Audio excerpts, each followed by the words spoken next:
तकिया एक मंगवा दें यार, तकिया मंगवा दें। सर ये अभी छोड़ देंगे आपको।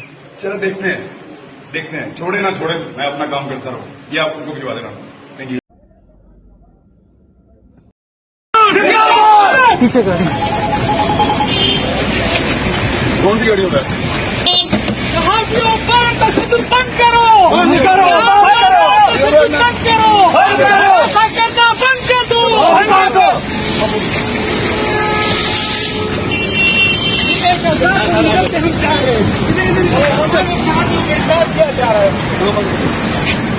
हम आप गाड़ी में नहीं,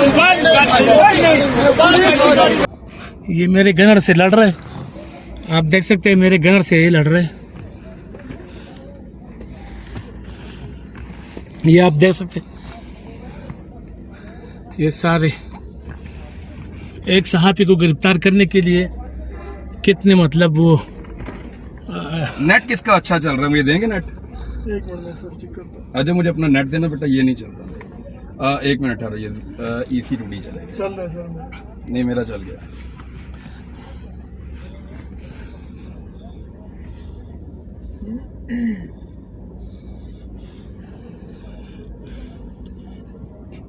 मैं आ रहा हूँ।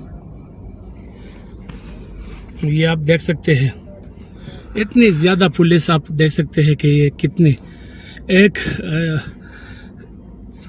सच बोलने वाले सहाफी को किस तरह अरेस्ट किया जा रहा कोई है। बात नहीं, खैर है। अच्छा मैं आपको स्टेटमेंट दे देता हूँ। जी भाई, मामला ये है जी कि मुझे आइडिया था कि इस्लामाबाद में मुझे एंट्री पे गिरफ्तार किया जाएगा। यहाँ पे इन्होंने पहले से पुलिस खड़ी की हुई थी और इस अरेस्ट के पीछे कौन लोग हैं वो आपको आइडिया है सबको। मैंने एक वीडियो बनाई है इंशाल्लाह, और वो वीडियो जब अपलोड हो जाएगी तो सबको पता चल जाएगा कि इसके पीछे कौन है।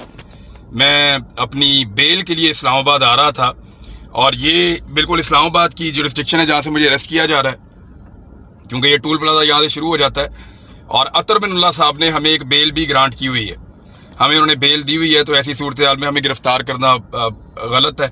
बहरहाल मुझे सुबह उन्हीं की अदालत में पेश होना था इस्लामाबाद।